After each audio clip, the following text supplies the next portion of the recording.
ತಗೋಪ ಇದನ್ನ. ಅಮ್ಮ, ಇದನ್ನ ಮಾರಿ ಏನ್ ಬರುತ್ತೋ ನೋಡು. ಅವಳು ಮದುವೆಗೆ ಅಂತ ಇಟ್ಟಿದ್ದೆ, ಈಗ ಅವಳು ಡಾಕ್ಟರ್ ಆಗೋದು ಮುಖ್ಯ. ಅಲ್ಲ, ಇದನ್ನೆಲ್ಲ ಮಾರಿದ್ರು ಸಾಕಾಗಲ್ಲಮ್ಮ, ಅದಕ್ಕೆ ಗಾಡಿ ಪೇಪರ್ ತಗೊಂಡಿದ್ದೀನಿ. ಏನ್ ಹೇಳ್ತಾ ಇದೀಯ ನೀನು? ಆಟೋ ಮಾರ್ಬಿಡ್ತೀನಮ್ಮ.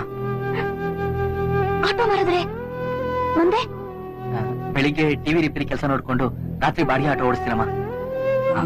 ನೀನ್ ಡಾಕ್ಟರ್ ಆಗ್ತೀಯ, ನಾನಿದ್ದೀನಮ್ಮ, ಧೈರ್ಯವಾಗಿ. ಓಕೆ ಅಮ್ಮ, ಬಡವರು ಡಾಕ್ಟರ್ ಆಗ್ಬಾರ್ದೇನಮ್ಮ. ಹಾಗೇನಿಲ್ಲಮ್ಮ, ಇದೆಲ್ಲ ನನ್ನಿಂದಲೇ ಅಮ್ಮ. ನನಗ್ ಗೊತ್ತು, ನನ್ನಿಂದ ನಿನ್ಗೂ ನನ್ಗೂ ಎಷ್ಟ್ ಕಷ್ಟ ಅಲ್ವಾ? ಹಾಗೆಲ್ಲ ಮಾತಾಡ್ಬಾರ್ದವಾ, ಧೈರ್ಯವಾಗಿರ್ಬೇಕು. ಏನೇ ಬಂದ್ರು ಓದ್ತೀನಿ ಅನ್ಬೇಕು. ಹಣ ತಾನೇ ಹೆಂಗಾದ್ರೂ ವ್ಯವಸ್ಥೆ ಮಾಡೋಣ. ಆದ್ರೆ ನೀನು ಡಾಕ್ಟರ್ ಆಗಿ ಆಗ್ತೀಯಾ ನೋಡೋಣ, ಅದು ಯಾವ ದೇವ್ರು ತಡಿತಾನೆ ಅಂತ. ಧೈರ್ಯವಾಗಿರು, ನಾನಿದ್ದೀನವಾ.